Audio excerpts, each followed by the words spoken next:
Art has a funny way of starting.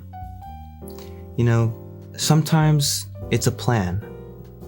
Sometimes it's an obsession. And other times, it's simply following whatever draws your eye. From the outside, it might appear random. A new project here, a new pursuit there, ideas merging and mixing, and before long, it can be hard to tell where the story began. But if you keep your eye on the prize, a pattern may reveal itself. I'm Carlos Rodriguez, and this is Carlos's Curiosity Program. Tonight's guest is Warcat.3D, a creator whose journey seems to be built on following wherever her curiosity leads. Photography, cardistry, snowboarding, and 3D animation. You would see this and think, these ideas are disconnected. But if you pay close attention, each one of these reveals something interesting about tonight's guest. They have a fascination for movement, technique, and style, along with building something that's worth paying attention to. That curiosity has led them to a professional career, having produced major work for large brands, all while still pursuing creative personal projects and developing their style further. So ladies and gentlemen, we here at Knopes Productions present to you Carlos's Curiosity Program.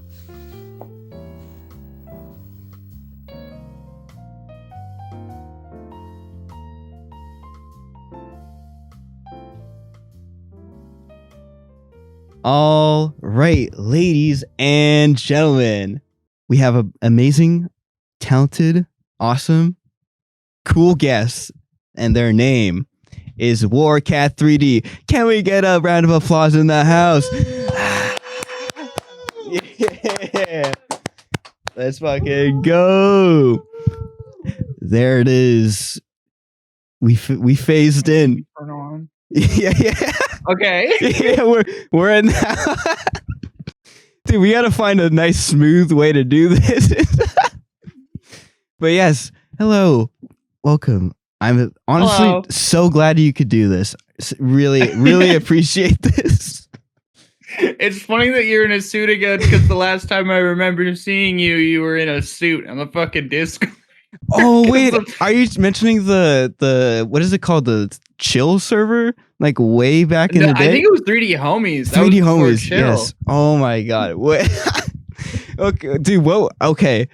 Someone had allegations levied against them, and the allegations were literally. It wasn't even like allegations. It was just. I guess it was just Pathy trying to like get the server like. Oh yeah, you said he was gonna active again. Yeah, so he said he was gonna like release a document or something. Allegations on Alec, and Alec's like, huh? Dude, that was so long ago. That was a really good vibe. But yeah, for the trial, I showed up in my fucking glasses and suit. I was like a lawyer for Alec, and dude, it was crazy.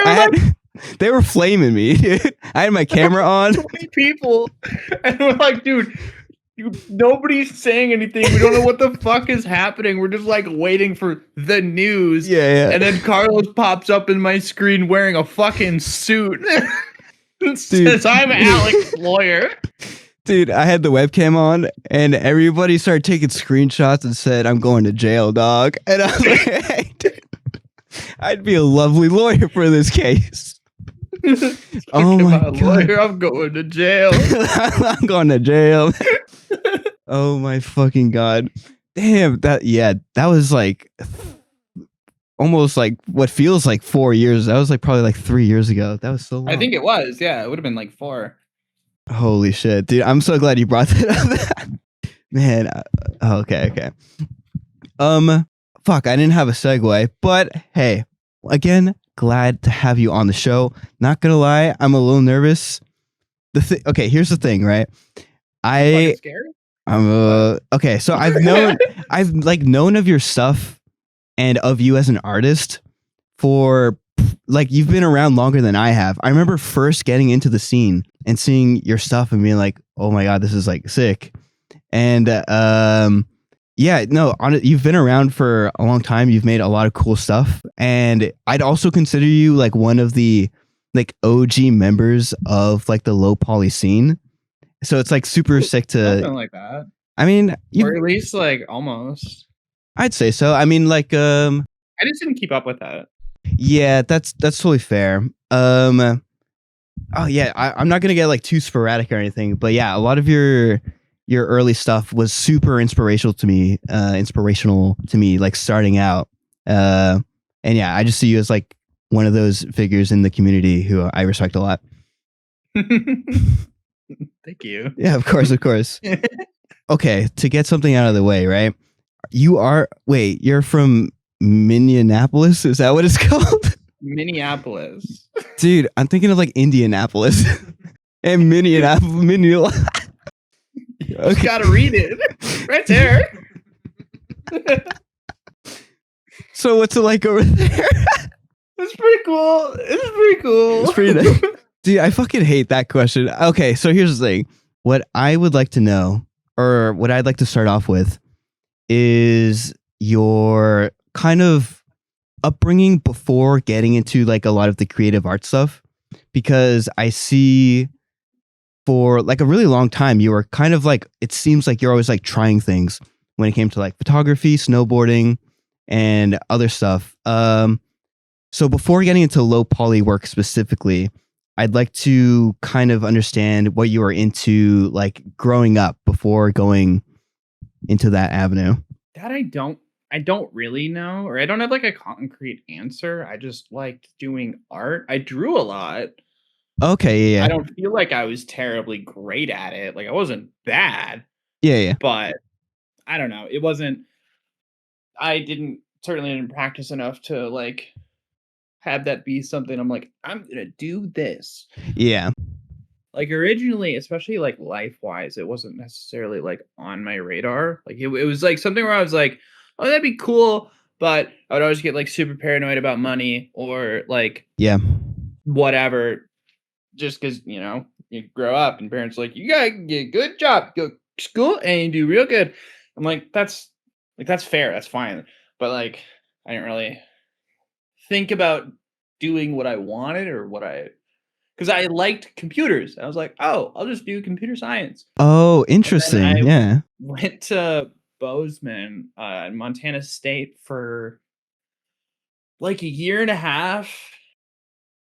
And that was like the worst thing ever.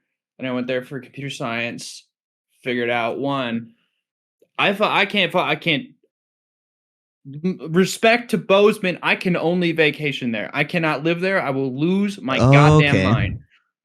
It's just there's nothing there and it freaks me out. Is it like a really like is it like a boring city or like a small town or like it's very small and it's kind of like if you're not super like if hiking and the outdoors isn't like your fucking thing. Yeah.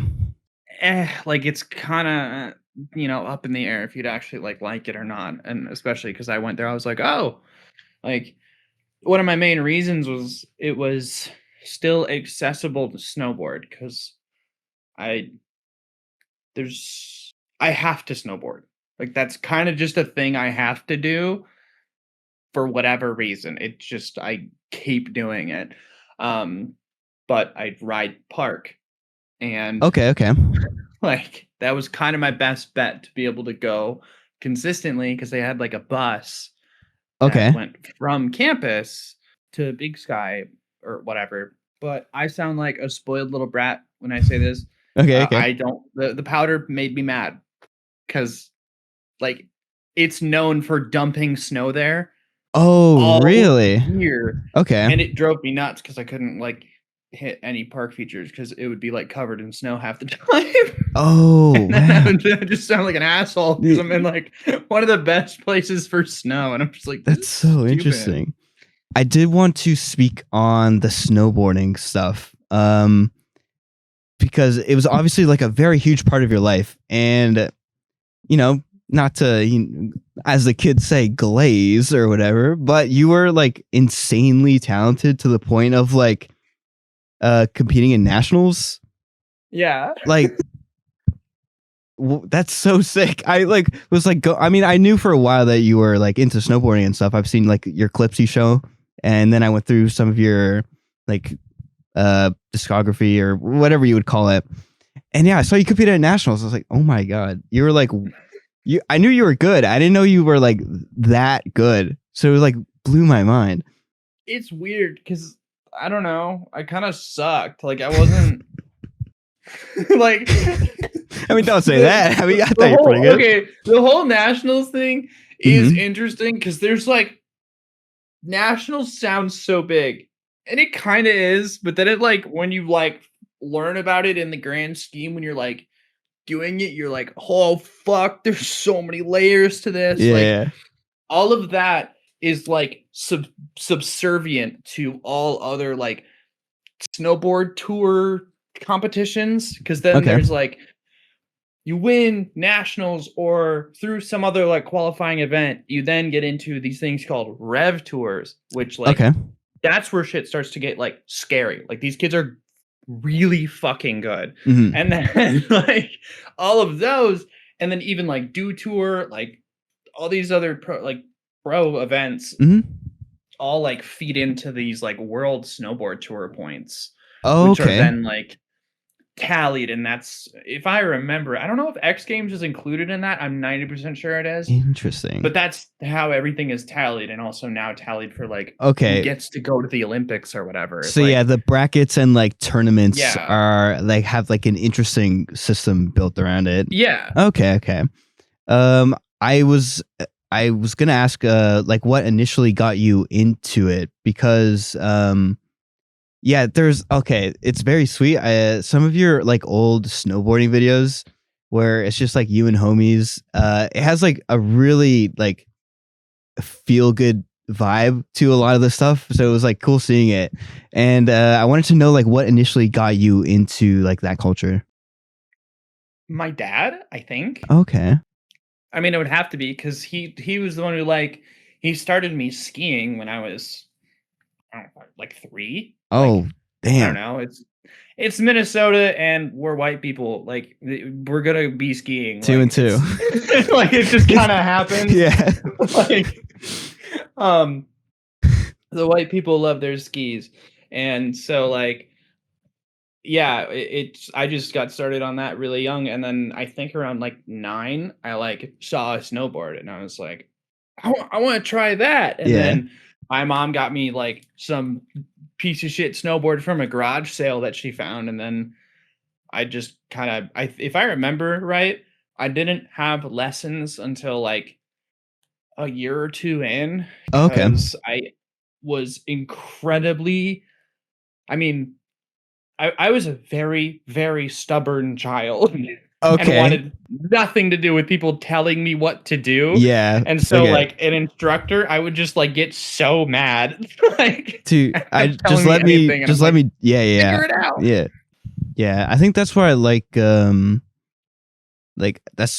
like skateboarding specifically, I guess. It is a very like, I mean, you can get like instructors to like help you teach fundamentals or ideas and stuff, but it is a very like personal kind of sport, if we want to call it that. I mean, I think you're not going to learn it unless you want it. Like you have to want to figure it out, or like put in the work to like do the trick or whatever it might be. Was there a point where you considered or thought like maybe I could turn snowboarding into like a competitive or like career kind of choice?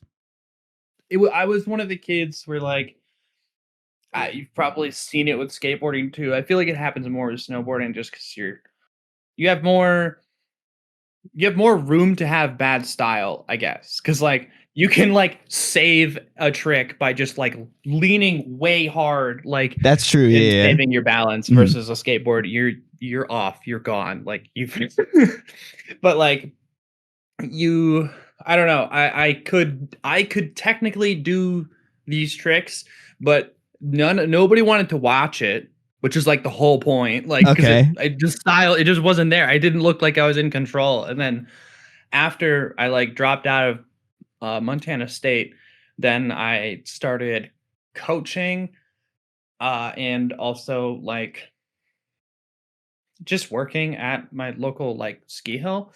Because I was like trying to figure out, okay, my transferring to the University of Minnesota next semester. What am I doing? And I just like snowboarded that entire winter like nonstop because I never left the hill. Like I would just get off work and then go snowboard or go snowboard and then Yeah. hop back into the lift shack and like start my shift. And then I got a lot better because I was like, oh, like I think it was like my friend Pete or something. Like somebody was finally honest with me and was like, your style is just like bad. And I'm like, oh, Oof, that's rough. cool. Like Yeah. I was so stoked because I'm like, oh, I love like, I don't know. Brutal honesty is great once in a while because I don't want to like sit there and like hone something in and it's just like it was never a good idea to begin with. No, yeah, like it's a super long time. It's like good to have those people around for sure. yeah, like and he wasn't wrong. Like part of me knew that. I was like, oh, yeah, I do kind of look weird when I snowboard, huh? And then I like relearned all of snowboarding, like or at least like tricks and stuff, and then kind of figured it out and got a lot better, I think. Yeah, I mean, I've noticed that okay, maybe I don't have an eye for it. I mean, I can't tell, but it's a lot of the clips I've seen, you're like, I don't know, doing pretty good. You're like literally doing like double backflips and stuff. And you're like, oh, my Steve's was like off. And I'm like, dude, this looks insane. Okay. So the double backflip is fine, but I'm also like, it looks like I'm throwing my body more than I am like in control of the trick. Yeah, it looks more like ragdoll physics. It's a really fine thing, but yeah. When it's other snowboarders like that are going to be the ones like, oh, watching a video part of yours or whatever, like you're cooked. Like it's got to be nice looking. Yeah, got you. Hello, everybody. We are proud to announce this episode is sponsored by BetterHelp. Just kidding. No, it's not. It's the Patreon again. We gotcha. For $2.99, the Patreon, you get access to it. The show, a full week in advance. Community Discord. Talk to people. Make friends. Also, a bunch of unlisted videos of cool stuff we've done that is no longer on the YouTube channel. Again, for $2.99. It's very cheap. Check it out. Back to the show. But yeah, it seems like at some point you're like, okay, I'm gonna get into like more digital art stuff. I don't know. I kind of was around digital for a while because I saw. I guess yeah. I mean, started Blender like forever ago, technically, but I feel like a bit of a fraud, like claiming that because it was very like back and forth. Like I'd touch, use Blender for a bit and then not touch it for like a year touch and go. And like I know other people like my friend Marie, like she's been doing it for 10 years, but like she's been doing it for like 10 years as opposed to I kind of just like orbiting it for a very long time and then decided around like 2021, like I was like, oh, I should probably like invest time into this because it seems like a pretty worthwhile skill of some sort. Because I was still in graphic design, in like a design major at that point. I was like, still a good skill to have. Yeah, of course. So then I just kept doing it. But when I started, I want to say 2013. I could probably find and send you the first render. Oh, that would be beautiful if you could do that. It's hilarious. Because the first one is a picture of a kitchen cabinet thing. Okay. Like countertop. Okay.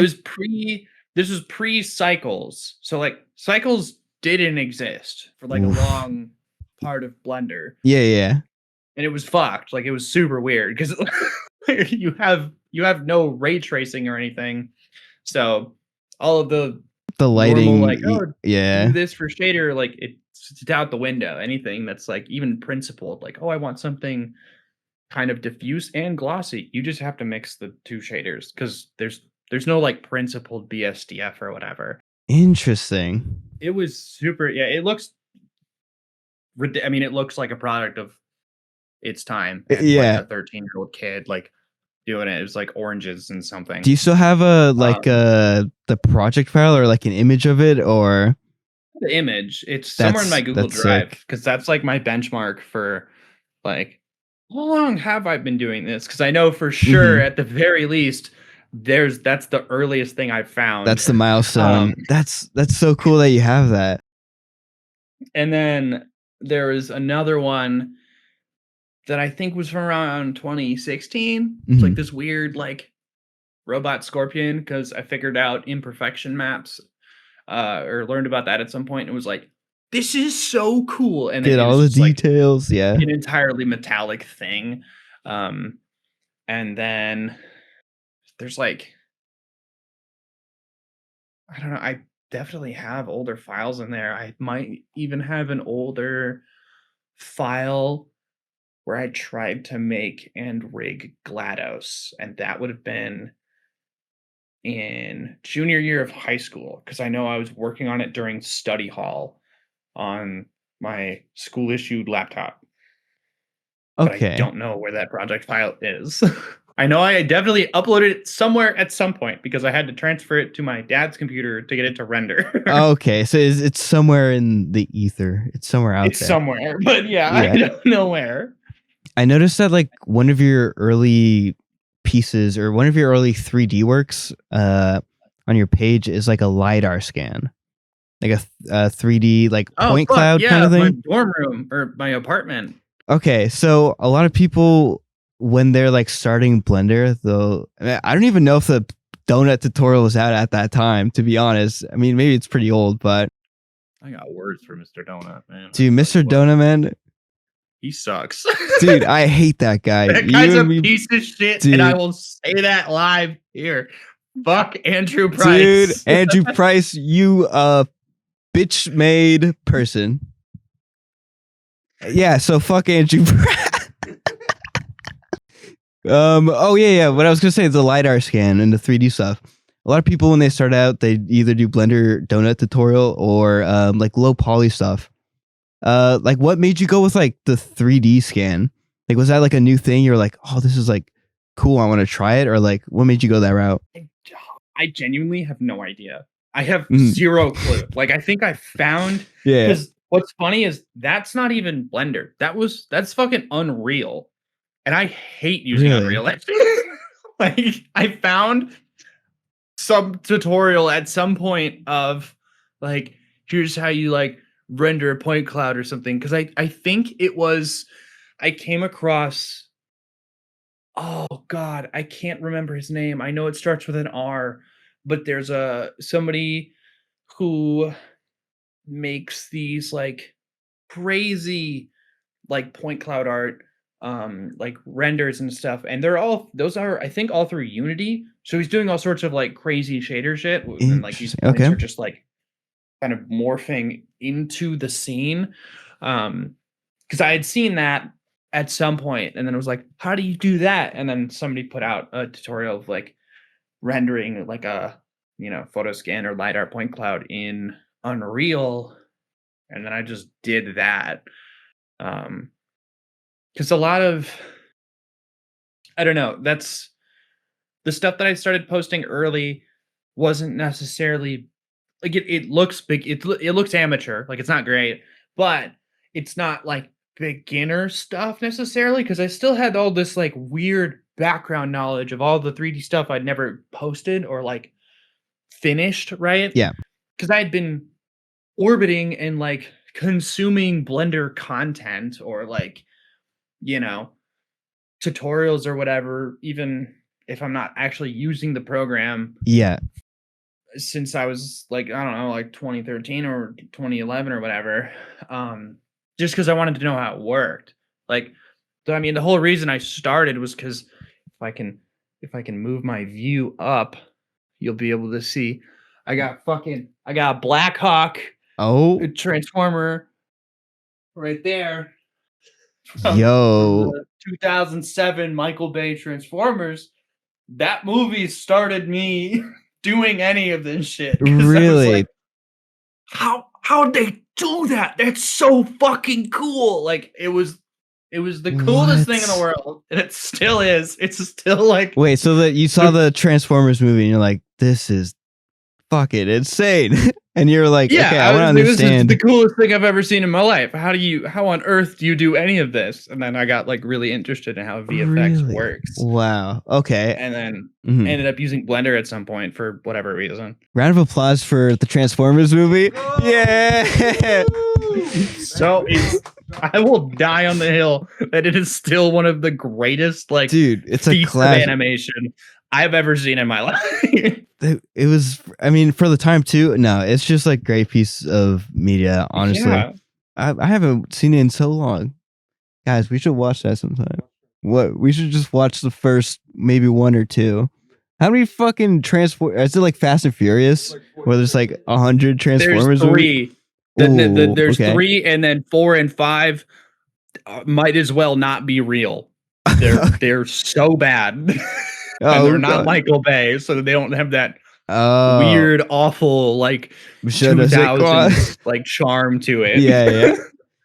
Aside, okay, yeah. Let's broaden the pool a little bit. Aside from Transformers and the Iron Man thing, can you think of any other like early influences when you were trying to get into 3D like art, like other things that might have inspired you at the time? Oh, World for Jack. Oh, shout out the homie. Shout out Jack. I don't know him that well. I remember it was the whole like thing just because I don't know. For me, he's just this odd ethereal being that just like makes really good like PS2 content.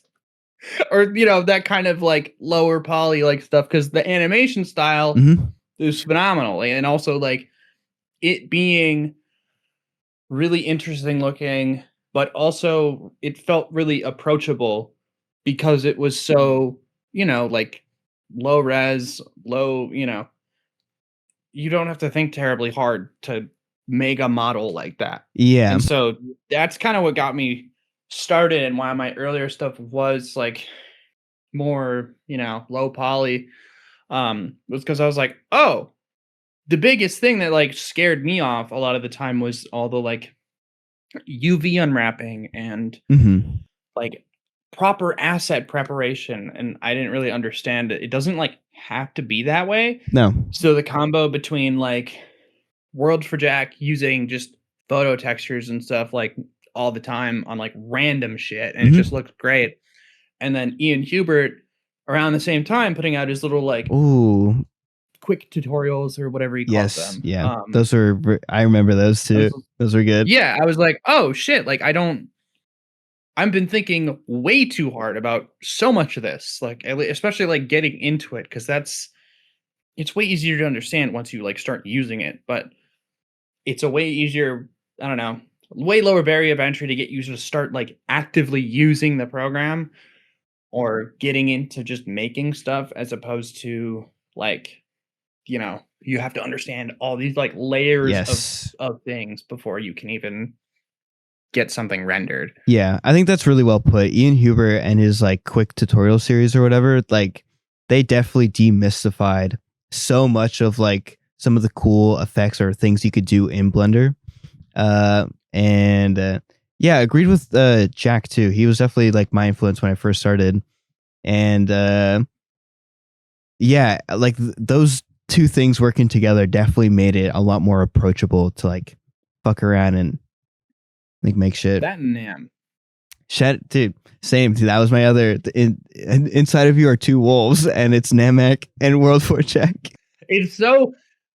I was talking to somebody else about this the other day, but when it comes to like, especially like I don't know, like internet micro celebrities or just like celebrities in general, because dealt with both. It's music visualizers, whatever. Everyone's just people. And it's so weird when people put like celebrities or anybody with like a bit of fame on pedestals, or like, they're so cool. Odds are they don't know what the fuck is going on. They don't know how they made the thing that they did sometimes. Because I remember when like 3D Homies first started, especially like from if I remember right, Sab. I owe a lot of this to Sab. Shout out Sab. because he started this little Instagram group chat, and I think he maxed out the amount of people that could be in like a chat at one time. He basically invited as many cool, like people he thought were cool in the 3D space as he could, and then just like sent it into the ether. And then apparently he had done this before, to like try and network and just get to know people or whatever that he thought were cool, and it didn't work or it didn't take off. People weren't like talking, and then he started the one that I was in, and same with Alec, Nam. I had a bunch of other people, and that one just like worked. And then we made the 3D Homies Discord, and like we met people like you, like and a ton of other people. And it was so funny because you learn, you meet all these really cool people and find out the problem you're having with whatever like you're trying to figure out at the time with like Blender or whatever, you're probably thinking way too hard. And two, very true, the person who figured it out probably understands it less than you do. Like, because I was crazy in the weeds about like, how do you rig a skateboard? Like, how does that work? Because it just flips all weird. I couldn't figure it out. And then I asked Nam, and he didn't know what I was talking about. Like, I'm like, did you set it up with like the constraints? He's like, what are those? Like, I'm not sure. Like, he had no idea. Yeah. Yeah. And I'm like, he's just like, I just put 2 empties on it and parent them. I'm like, oh. Yeah, that's the other thing about like, it's like painfully simple. Yeah, exactly. A lot of there's like an infinite amount of solutions to like any problem in like Blender. So like most people just come up with different things, and you're like, what? How the hell did you figure this out? Yeah. Yeah, and then you like get in your head there's some sort of super genius. No, they just brute forced it. They like 9 times out of 10 they brute forced it probably. Like there's some really stupid fucking way. Like, oh yeah, it's pretty rare that somebody has such a well-rounded understanding of like a whole thing to like make a whole tool to like figure, X, Y, and Z out. Like, it's just somebody just went, oh, so much of it is just into that. No, yeah. So much of it is like held together by just like sticks and glue. Like that, like you see a cool like ass product at the end, and behind the scenes is literally just like gum and string and like duct tape. Even like your favorite artist performances. Like, I was asking I helped my friend Alex with visuals for I don't know if you know who King Princess is, but she was performing at Gov Ball in New York like a few days ago, and I was asking him because he's a photographer. I'm like, oh, did you get pictures of the visuals? Because I've done like 4 or 5 shows for people. I don't have any pictures to prove it or like anything that's like, oh, okay, good. Yeah. Like just like a shitty iPhone video or something. I'm like, you're the photographer, man. You need to kill you. Yeah. And then I text him.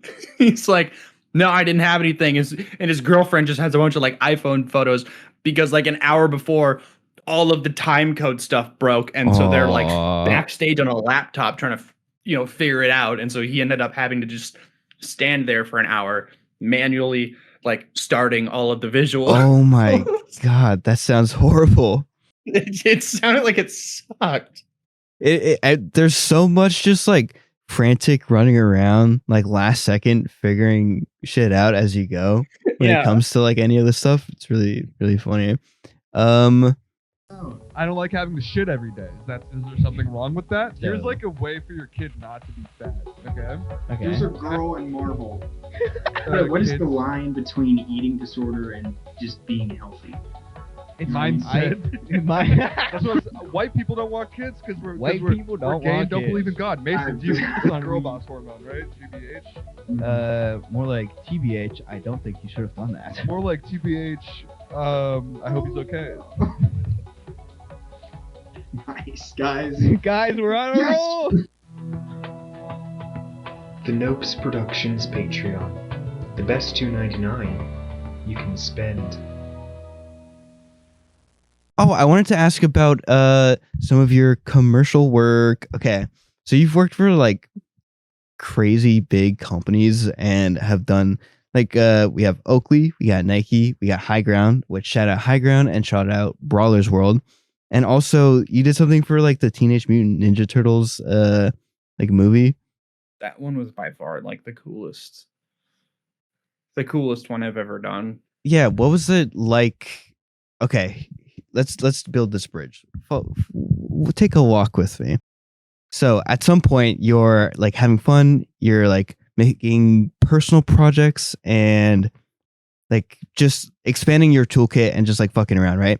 Then at some point, big company comes knocking on your door and they're like, dude, can we get you to do this for us? What was it like going from like more like hobby art and like personal and expressive to like working on commercial stuff? I didn't get to commercial stuff, or like maybe not like commercial, but like like product or ad or anything. Yeah, like that. That's what I mean. I mean like commercial as in I don't know, business. I don't know.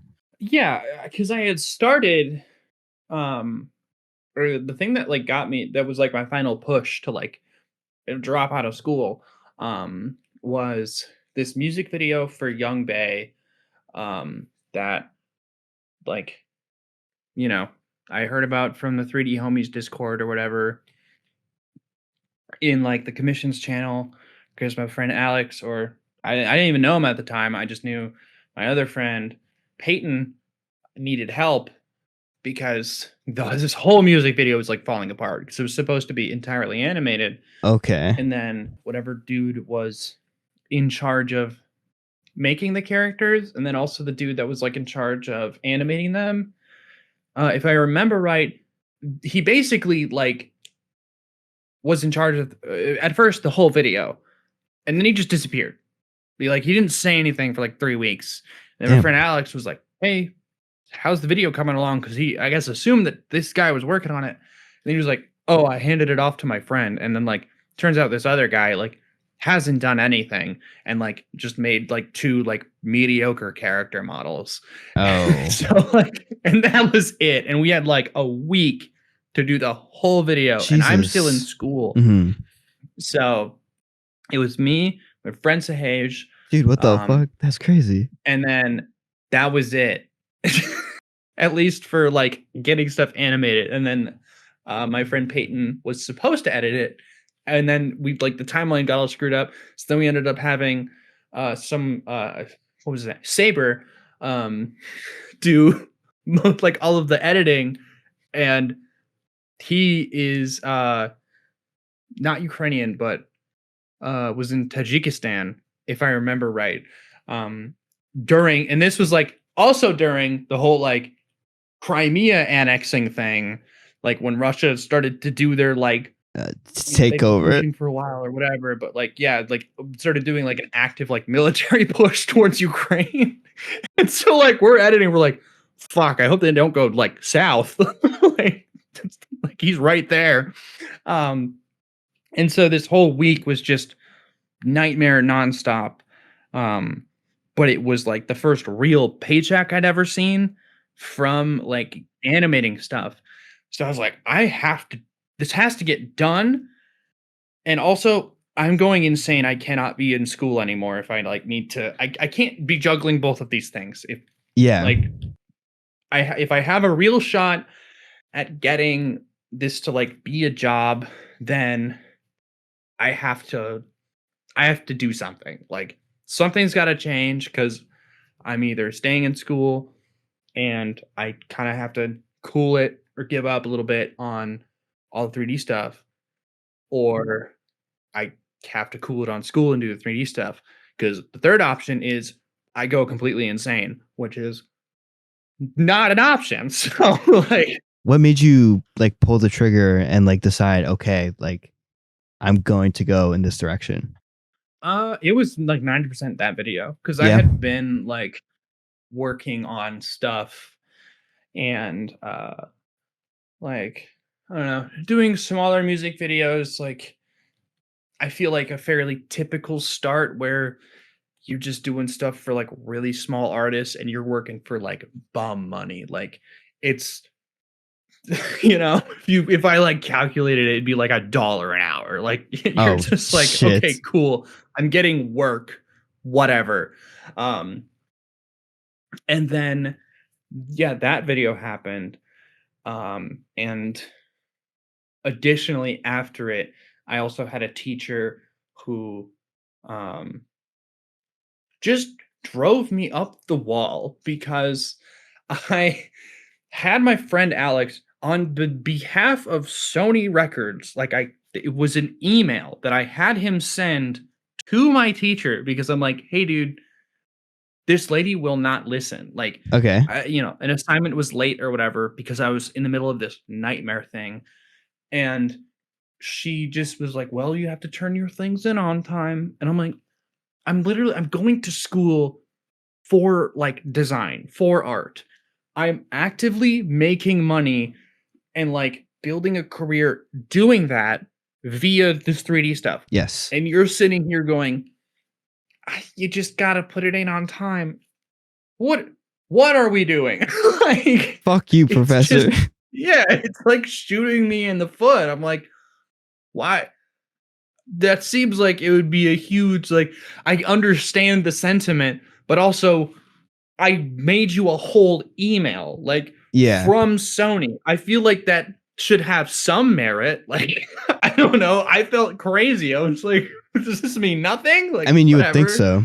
Yeah, and so that combo of things kind of drove me up the wall, and I was like, all right, I gotta do something. And then I just kept doing 3D. Okay.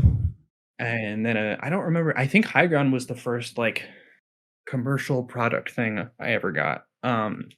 Okay. Is there when it comes to commercial work, obviously there is like a difference between like how you would even approach it, I would think, between a personal project and commercial work. How different is the like pipeline or mental approach when you take on like a big client like that as compared to like a personal project? I think it depends on the budget, the time, and the timeline, because you can kind of trade in a lot of things there, because a lot of the stuff that needs to get done quickly, I've noticed it's the like Ian Hubert method of kind of slap a photo on a thing and just shove it and through, just, like just push it out. projection. Mm-hmm. Like that works super well for stuff that needs to be done like really fast, or like if it's your own personal project that's not crazy reliant on a deadline, because if you take that and don't use the rest of like your like pipeline skills or whatever, you get into a whole can of weeds if you're on like a larger project that has like a bigger scope or like later deadline, because you're gonna get more changes. And if you're not like set up for being able to, if you're not doing like the grunt work early to like have it be something that's easily like editable, yes, like later on, then you're gonna run into like a lot of problems. And that's what I've noticed with like working with a lot of just different artists. Those who I think some people have a lot to learn when it comes to pipeline, because it's incredibly important, at least to me, and just makes things a lot easier, because like you can get stuff done is one thing. Getting stuff done with multiple people, working with other people, yeah, I think that's what separates a lot of like people who are starting out and people who are doing a little bit better, is their ability to like work with others on a project. Have you ever worked with someone who like labels a file like shit poop final version 3? Yep. Dude, that's the fucking worst. It's so annoying. Dude, listen up, kid. You'll make it so much further. Please just like be considerate of like, hey, let's label our stuff. Let's be a little bit clean. Let's just be a little neat about like how we're approaching our work. It's very annoying. I mean, there's a reason you do it. Like, it's not there for like bureaucracy's sake or no, like, exactly. There's a reason we like label and date do. things. Like, yeah, for sure. Yeah, like all of like this music video, or any other music videos I've done with like this same group of people.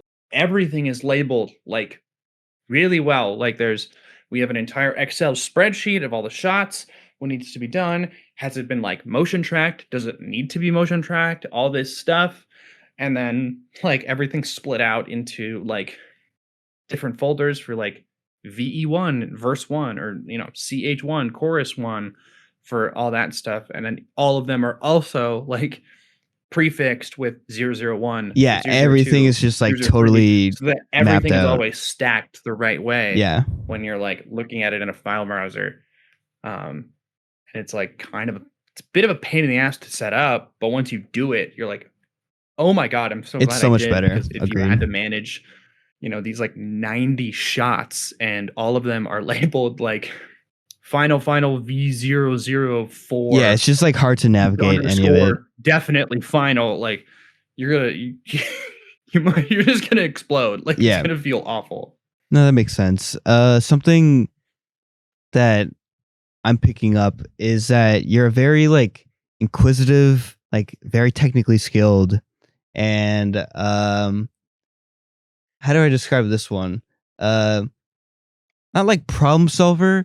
You like see the intricacies in something, and you're like, this is interesting. Like how does this work? Yeah. And I think that not only is your work like extremely technically impressive, because you have like tutorials on like interesting shaders, and you've always kind of been in this like technique is interesting and you enjoy it a lot kind of space. But I think some people, they'll get too technical and like lose out on the personality and character side. And I think you do a very good job at like balancing both technical skills and aspects with like being like very expressive and like artistically like very interesting. That's good to hear, mainly because I feel like I get way more in the weeds technically like most of the time. So I don't know, it's nice that like still that the expressiveness still like gets through. Yeah, no, it's very nice to see. I mean, I guess I would specifically point that out with like your newer stuff, because you're always just like trying shit out. So I love like the new like visual aesthetic you're kind of like tapping into now. But yeah, it's super sick.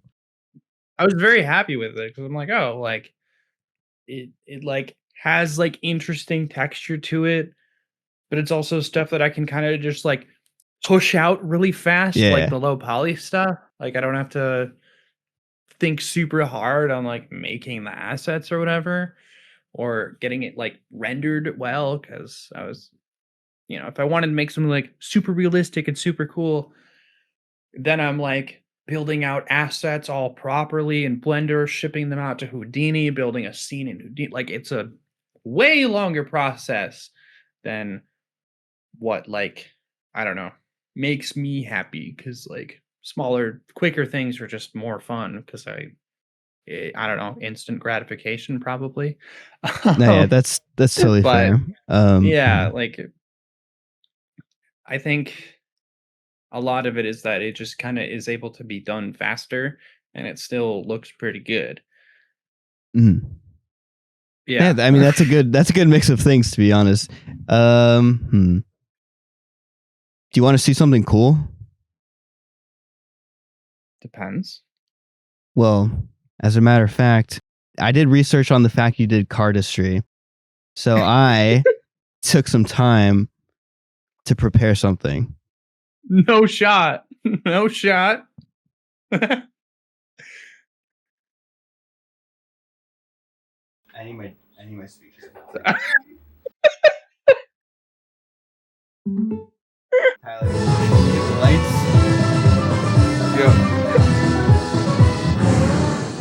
Oh, buddy. Oh.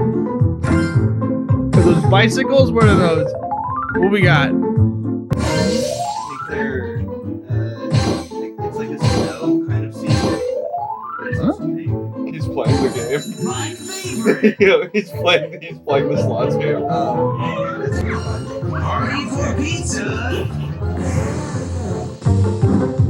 Free games!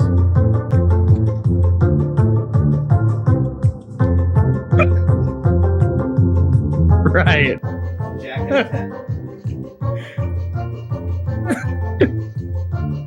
And then.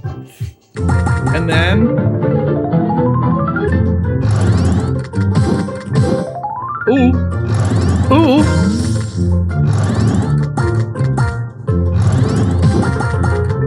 Ooh.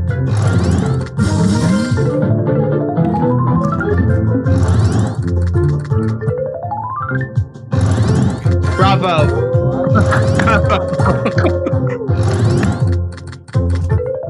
Dude, this fucking music. Earlier, we set up the JBL speaker, and my homie's dad was playing like some gambling game. So it was just like, it was connected to his phone. So it was just like some mobile default game music. Yeah. And then when we went to put it on just now, he was playing the game actively. So you just heard a bunch of like sound effects of him playing. Oh wait, it's still paired to his like phone. All right, that may be one of the worst bits we've ever done on the show.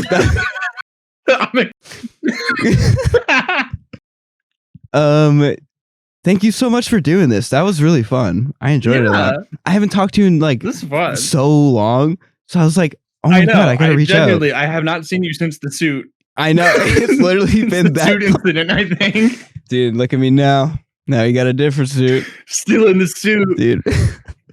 So stupid. Some things never change. Some things never change. All right, I'm gonna do. War never changes.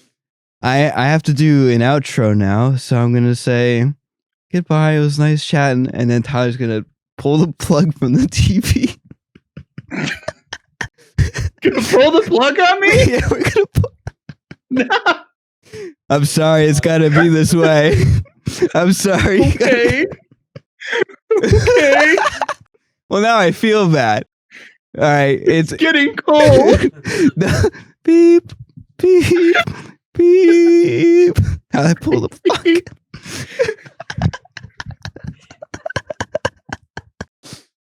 All right, ladies and gentlemen. Well, that was Warcat.3D. What an amazing, talented artist.